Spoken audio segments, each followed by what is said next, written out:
एक ही कमरे में एक भाई बहन सोए होते हैं।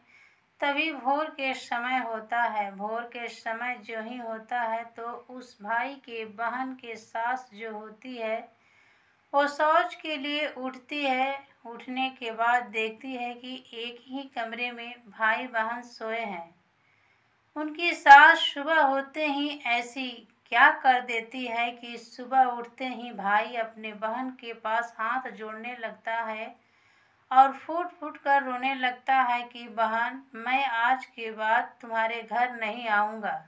दोस्तों, आइए जानिए इस सच्ची घटना के बारे में कि आखिर उन भाई बहन के साथ क्या हुआ, जो भाई अपने बहन के सामने हाथ जोड़कर हमेशा हमेशा के लिए कह रहा है कि बहन, मैं तुम्हारे दरवाजे पर नहीं आऊँगा। दोस्तों, ये सच्ची घटना झारखंड की है। झारखंड गांव में एक माता पिता रहते हैं जिनके दो बच्चे होते हैं। बच्ची का नाम होता है आरती। आरती बड़ी होती है। छोटा भाई होता है, उसका नाम अमन होता है। भाई बहन एक दूसरे को बहुत प्यार करता है। बहन बड़ी होती है, भाई कहीं भी खेलने कूदने जाता है, अगर उनके साथ मारपीट होता है तो बहन सुनते ही दौड़ जाती है और अपना भाई को बचा लेती है। इतना ही नहीं, भाई जो भी कुछ कहना होता है वो अपने बहन के साथ ही कहता है और अपने आपस में एकता बनाए रखता है। ऐसे करते करते वो परिवार बहुत खुशी से चल रहा था और खुशी से रह रहा था। लेकिन जो ही 2002 के समय आता है तो आरती बड़ी हो जाती है। आरती के माता पिता आरती के लिए लड़का ढूंढना शुरू कर देते हैं। तभी छोटा भाई जो अमन होता है वो कहने लगता है, दीदी तुम तो चली जाओगी, मैं कैसे रहूँगा? तुम्हारे जाने के बाद मेरा मन नहीं लगेगा और मैं क्या करूँगा? बहन कहती है, ठीक है भाई, बेटी तो पराई होती है। बेटी वाकई में पिता के घर पली जाती है, लेकिन दूसरे के घर जाकर दूसरा के घर बसाती है और उन्हीं के घर बसाने और चलाने के कारण माता पिता के नाम होता है और मायके और ससुराल दोनों खुश रहते हैं। इस बात को भाई जब सुनता है तो भाई खुशी के आंसू रोने लगता है कि मेरी बहन कैसी बात कह रही है, मायके में पाली पोसी गई और ससुराल चली जाएगी। इस बात को सुनकर भाई बहुत फूट फूट कर रोता है। लेकिन माता पिता खोजते हैं, तभी उन्हीं के गांव के बगल में एक लड़का उन्हें मिल जाता है जिनका नाम प्रमोद होता है। प्रमोद के लिए अच्छी मुहूर्त रखी जाती है और उनका शादी तय हो जाता है। शादी तय होने के बाद आरती की शादी प्रमोद से हो जाती है और आरती प्रमोद के साथ ससुराल चली जाती है। ससुराल जाने के बाद आरती बहुत खुश हो जाती है और प्रमोद के साथ खुश रहती है। लेकिन इसी बीच जो आरती के भाई अमन होता है, बहन के जाने के बाद उनका मन नहीं लग रहा होता है तो अपने माता और पिता से अमन कहता है कि माता और पिता, आप अगर आज्ञा दो तो मैं बाहर जाऊं और पैसा कमाकर अच्छा से घर बनवाऊं और अपना घर खुशी में कटाऊं। इतना बात माता पिता सुनते ही अमन को हाँ कर देते हैं। अमन बाहर के लिए चला जाता है। अमन की एज 20 साल की हो जाती है। वाकई में माता पिता सोचने लगता है कि अगर अमन कमाएगा तभी न अमन के लिए मैं कुछ करूँगा, तो अमन के भी साथ उनका परिवार आएगा और अमन भी खुशी खुशी अपना परिवार बिताएगा। इतना में ही अमन अपना बैग पैक करता है और बैग पैक करने के बाद बाहर चला जाता है। बाहर जाने के बाद अमन साल भर कमाता है। साल भर कमाने के बाद उन्हें पैसा की चसक लग जाती है। 2 साल बीत जाता है, ऐसे करके 3 साल बीत जाता है। अमन सोचने पर ये मजबूर हो जाता है कि आखिर मैं ज़्यादा से ज़्यादा पैसा कमा कर लेकर जाऊंगा तो घर पर अच्छा काम करूंगा और अपने घर परिवार को खुश रखूंगा। 2002 के समय जब था, उस समय फ़ोन पर बात करना उतना नहीं चल रहा था, लेकिन चिट्ठी आ रही थी। लेकिन अमन को ये लगा कि हमारी चिट्ठी जो जाएगी वो शायद हमारे पिता के पास नहीं जा पाएगी। अमन के माता पिता इधर अमन के फ़ोन और चिट्ठी के लिए बेताब हो रहे हैं और सोच रहे हैं कि शायद हमारे अमन इस दुनिया में है कि नहीं है। आखिर अमन के साथ क्या हुआ कि घर से गए 5 साल बीत गया, लेकिन आज तक अमन का चिट्ठी और फ़ोन भी नहीं आया। ऐसे जब जब रक्षाबंधन आता है, बहन भाई की याद करके फूट फूट कर रोती है कि आखिर मेरा भाई कहाँ चला गया, कहाँ नहीं, जो हमें बचपन में बहुत प्यार करता था, लेकिन हमारे शादी के बाद बाहर गया, वो आज तक घर नहीं आया। तभी 5 साल बीतने के बाद अमन घर आता है। घर आने के बाद जब अमन के माता पिता अमन को देखते हैं तो अपने गले से लगाकर फूट फूट कर रोने लगते हैं और सोचने लगते हैं कि वाकई में मेरा बेटा आ गया, अब मेरा दिनचर्या बहुत अच्छा रहेगा।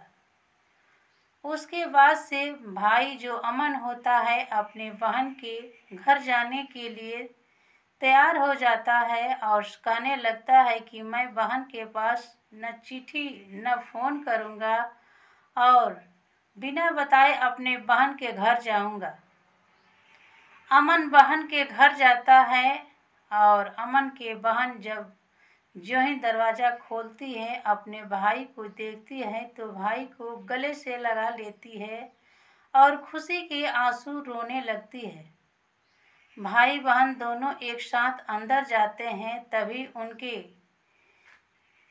बहनोई आते हैं प्रमोद और उनको प्रणाम करते हैं। प्रणाम करने के बाद प्रमोद जो होता है वो कहने लगता है कि आखिर तुम इतने साल क्यों गए थे और फ़ोन और चिट्ठी नहीं भेज रहे थे।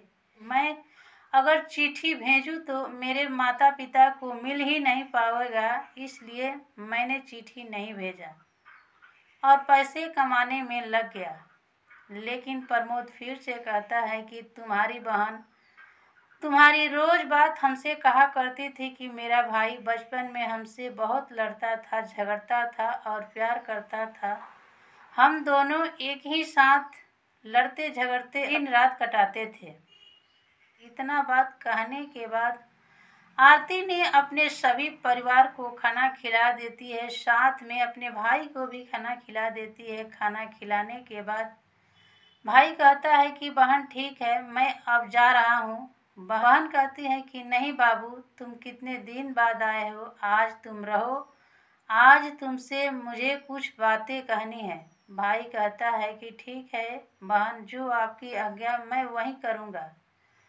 भाई उस दिन ठहर जाता है। ठहरने के बाद जो ही शाम होती है तो फिर से आरती ने अपने सभी परिवार को खाना बनाकर खिला देती है। खिलाने के बाद बहन कहती है कि भाई चलो हम दोनों एक साथ एक कमरे में बैठकर बात करें। आखिर तुम 5 साल जाकर कैसे अपना जीवनचर्या बिता रहा था और मैं अपने ससुराल में आकर कैसे जीवनचर्या बिता रही थी।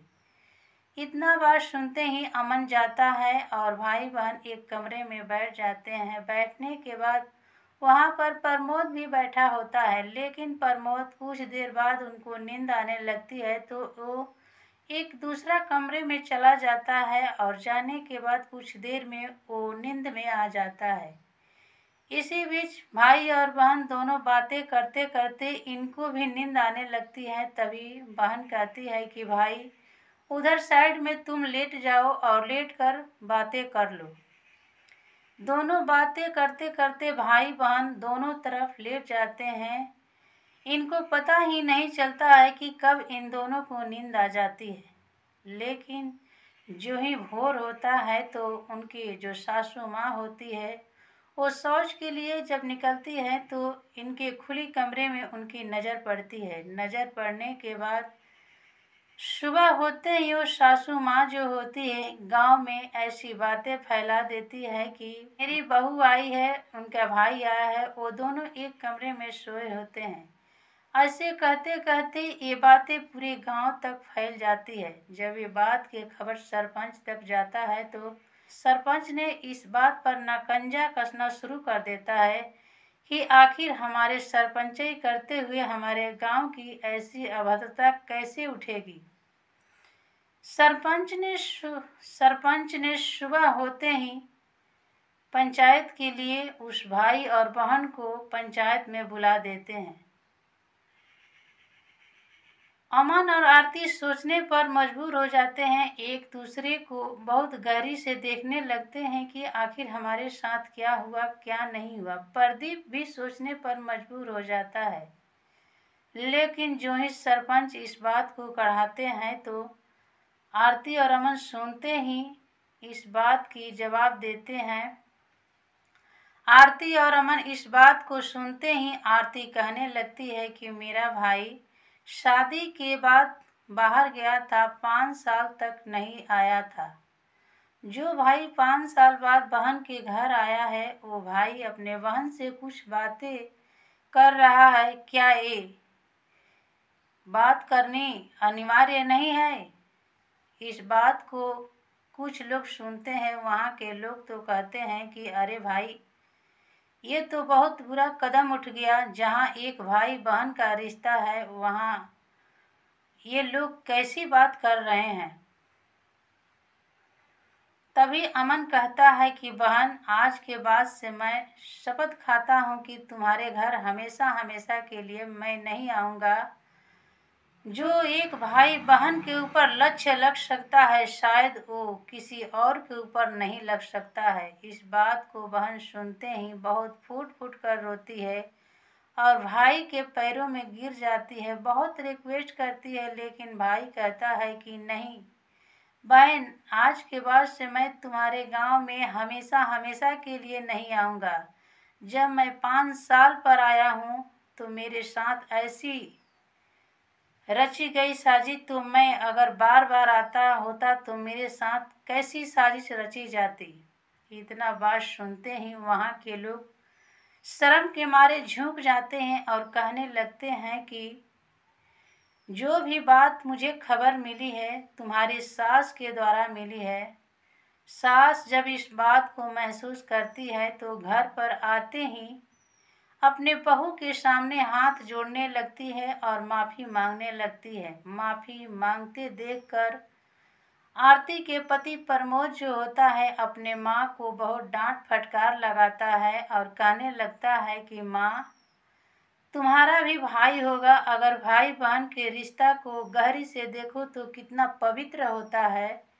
इस बात पर माँ को एहसास होता है कि मैं एक बहू के साथ क्या कर दिया क्या नहीं। उसके बाद से प्रमोद फिर से कहता है कि माँ, तुम आरती के मैके चलो और अमन को अपने घर बुलाओ, वरना अमन रूठ गया है, अब फिर से आरती के घर नहीं आएगा। प्रमोद अपने माँ को लेकर अमन के घर जाता है। जब अमन के माता पिता प्रमोद को माँ को देखते हैं तो देखने के बाद आश्चर्य रह जाते हैं कि आखिर कौन सी बात आ गई कि आज मेरे समधिन और मेरे दामाद मेरे घर आ गए हैं। अमन अपने घर गया था लेकिन अपने माँ से कोई बात नहीं बताया था। माँ उन लोगों के पाँव छूती है, पाँव छूकर प्रणाम करती है। दामाद माँ का पाँव छूता है और पाँव छूकर प्रणाम करता है। उसके बाद से प्रमोद की जो माँ होती है अमन के सामने हाथ जोड़ती है और कहने लगती है कि बेटा, मुझसे गलती हो गई। अब मुझे गलती के एहसास हो गया है और आज मुझे मालूम चल गया कि भाई बहन का पवित्र रिश्ता कितना अच्छा होता है। दोस्तों, ये कहानी इसलिए सुनाया जाता है कि जिसके मन में जो खोट भरी बातें हैं वो अपनी खोट भरी बातों को मन से निकाल दे और अपने घर परिवार को अच्छे से बसाए और अच्छे से चलाएं। दोस्तों, ये सच्ची घटना सुनाने का मेरा उद्देश्य यह है कि न किसी दोस्तों ये सच्ची घटना जो सुनाए हैं, ये सच्ची घटना सुनाने का मेरा मकसद ये है कि अपने दिल में जो खोट भरी बातें हैं वो अपने खोट भरी बातें हर माँ अपने दिल से निकाल दे और निकालने के बाद अपने बहू को अपनी बेटी समझकर उसे अच्छा प्यार दे, दुलार दे और अपना घर बसाए। क्या जो सासू माँ ने आरती के लिए कदम उठाई थी, क्या वो सही उठाई थी कि गलत उठाई थी?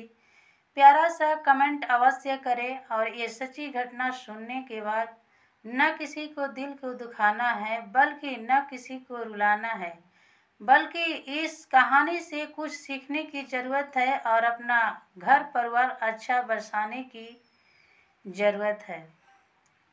इस कहानी को सुनने के बाद इस कहानी से ज़रूर कुछ न कुछ सीखें और अपने परिवार में इसका इस्तेमाल करें और अपना परिवार सुखी और शांति से रखें और अपना परिवार को आगे बढ़ाएं।